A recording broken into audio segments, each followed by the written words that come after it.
राशीच्या लोकांसाठी 2026 हे येणारं नवीन वर्ष जे आहे ते एक तुमच्या आयुष्यातला मोठा निर्णय घेणारं ठरणार आहे. या वर्षाचे पहिले 3 महिने तुमच्यासाठी थोडा परीक्षेचा काळ असेल असं म्हटलं तरी हरकत नाही. पण त्यानंतरचे दुसरे 3 महिने मात्र तुमच्यासाठी नवीन संधी घेऊन येणारे असतील. तिथून पुढचे 3 महिने प्रगतीचे आणि शेवटचे 3 महिने आयुष्यात स्थिरता आणि आनंद देणारे असतील. एकंदरीतच 2026 हे वर्ष तुळ राशीच्या लोकांसाठी थोडं शांत, थोडं रोमांचक तर खूप काही शिकवणारं वर्ष असणार आहे असं म्हणायला हरकत नाही. सगळ्यात आधी बोलूया तुमच्या करिअर, नोकरी आणि व्यवसायाबद्दल.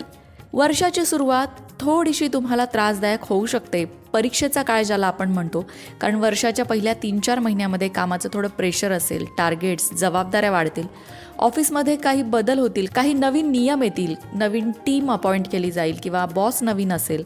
असे काही बदल आहेत जे तुमच्यावर थोडासा तणाव किंवा दबाव निर्माण करू शकतात.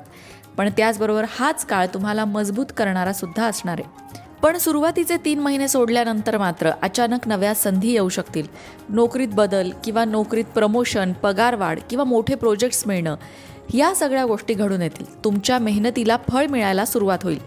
व्यवसाय करणाऱ्यांना सुद्धा नवीन पार्टनरशिप, नवीन क्षेत्रात विस्तार करणं किंवा मोठ्या डील्स मिळणं, या गोष्टी घडू शकतात साधारणतः सुरुवातीच्या 3-4 महिन्यांनंतर. 2026मध्ये जो कुठला मोठा निर्णय होणार आहे तो मोठा निर्णय तुमच्या करिअर संदर्भात सुद्धा असू शकतो, नोकरी बदलण्याचा असू शकतो, व्यवसायात विस्तार करण्याचा असू शकतो किंवा नोकरीतून व्यवसायात शिफ्ट होण्याचा असू शकतो किंवा व्यवसायातून नोकरीत शिफ्ट होण्याचा असू शकतो. असा कुठलाही एक मोठा बदल जो आहे तो व्यवसायासंदर्भात किंवा तुमच्या वैयक्तिक आयुष्यासंदर्भात, लग्नासंदर्भात, कुटुंबासंदर्भात असू शकतो. मग हा मोठा निर्णय घेताना तुम्हाला काय करायचं आहे? शांत राहायचं आहे, प्लॅनिंग नीट करायचं आहे आणि योग्य संधी ओळखून त्याचा लाभ घ्यायचा आहे. आर्थिकदृष्ट्या विचार केला तर सुरुवातीला खर्च थोडे वाढतील. ते खर्च कशावर असतील तर घरगुती कामांवर किंवा दवाखान्यावर, कुटुंबावर सुद्धा, कुटुंबाच्या आरोग्यावर सुद्धा खर्च होऊ शकतात. म्हणून अनावश्यक खर्च टाळायचा आहे. पण वर्षाचा मध्य आणि शेवट हा जो आहे तो तुमच्या हातात पैसा देणारा ठरणार आहे. पगारवाढ, बोनस, नवे प्रोजेक्ट्स किंवा गुंतवणुकीतून फायदा किंवा बँकेत बचत वाढणं, नवीन घराची खरेदी, नूतनीकरण किंवा गुंतवणूक यासारख्या चांगल्या घटना आर्थिक दृष्टिकोनातून वर्षाच्या मध्यात आणि शेवटी घडून येतील. आर्थिक मंत्र जर तुमच्यासाठी काही असेल तर तो खर्चावर नियंत्रण ठेवणे आणि योग्य वेळी योग्य गुंतवणूक करणे हाच 2026साठी तुमच्यासाठीचा मंत्र असणार आहे. कौटुंबिक बाबतीत बोलायचं झालं तर वर्षाच्या सुरुवातीला ज्या काही घडामोडी घडतील त्या थोडा ताण देणाऱ्या असतील. पण वर्षाचा मध्य हा तुळ राशीच्या लोकांसाठी नक्कीच चांगला असणार आहे. खास करून कौटुंबिक वातावरणात शांतता आणि एकोप्याचं वातावरण निर्माण करणारा असणार आहे. घरात एकमेकांबद्दल प्रेम वाढेल. मगाशी म्हटलं तसं घरासंदर्भातही एखादा मोठा निर्णय होऊ शकतो. घराचं बांधकाम करणं असेल, घराची दुरुस्ती किंवा सजावट या संदर्भात, वास्तूसंदर्भात एखादा मोठा निर्णय सुद्धा होऊ शकतो. तुळ राशीच्या लोकांच्या कुटुंबामध्ये एखादा आनंदाचा, शुभ कार्याचा प्रसंग सुद्धा 2026 घेऊन येणार आहे. घरात एकंदरीतच सगळ्यांच्या मनात समाधान असेल. जे अविवाहित आहेत त्यांचे लग्नाचे योग सुद्धा 2026मध्ये आहेत. आता जे प्रेमात आहेत त्यांच्याबद्दल बोलूया. जोडीदाराशी लहान सहान गोष्टींवरनं वाद होऊ शकतात. कुटुंबात सुद्धा जुन्या गोष्टींवरनं तणाव निर्माण होऊ शकतो. पण तुम्ही शांत राहायला हवं. नातं परिपक्व होण्यासाठी योग्य तो वेळ देण्याची गरज आहे. जे लोक सिंगल आहेत, ज्यांच्या आयुष्यात अजूनही कोणी आलेलं नाही, त्यांच्या आयुष्यात एखादी खास व्यक्ती 2026 घेऊन येऊ शकतं. शिक्षणाच्या दृष्टीने विचार करता, विद्यार्थ्यांसाठी विचार करता 2026 हे वर्ष सुपर असणार आहे असं म्हणायला हरकत नाही. कारण विद्यार्थ्यांची एकाग्रता वाढणार आहे, अभ्यासात सुधारणा होणार आहे. परदेशात शिक्षणाच्या संधी जर तुम्ही शोधत असाल तर ती संधीसुद्धा तुम्हाला 2026 हे देऊ शकतं. खास करून जे क्रिएटिव्ह फील्डमधलं शिक्षण घेत आहेत, आर्ट, म्युझिक, फॅशन, डिझायनिंग या क्षेत्रांमधल्या मुलांसाठी मोठं यश 2026 देऊन जाऊ शकतं. तुळ राशीच्या लोकांनी 2026मध्ये स्वतःच्या मानसिक स्वास्थ्याकडे लक्ष देण्याची गरज मात्र असणार आहे. आत्तापर्यंत तुम्ही स्वतःच्या मानसिक स्वास्थ्याकडे अजिबात लक्ष दिलं नसणार आहे.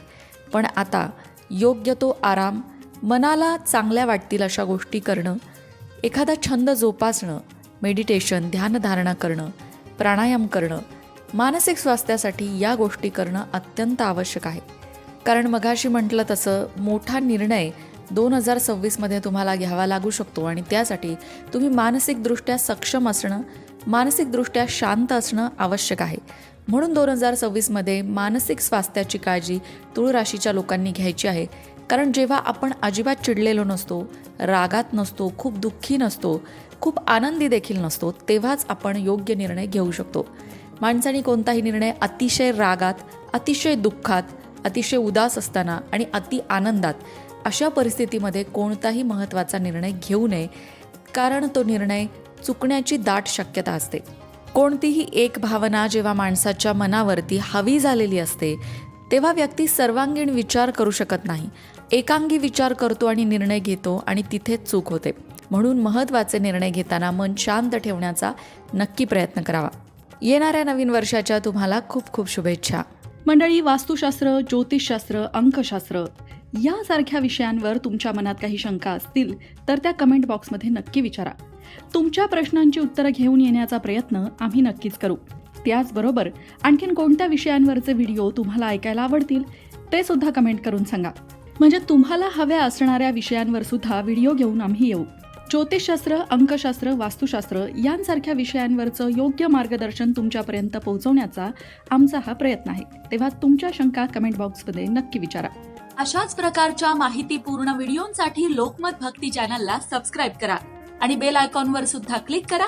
म्हणजे आमच्या नवनवीन व्हिडिओचं नोटिफिकेशन तुम्हाला मिळत राहील. तसंच योग्य आध्यात्मिक मार्गदर्शनासाठी लोकमत भक्तीच्या फेसबुक पेजला फॉलो करायला विसरू नका.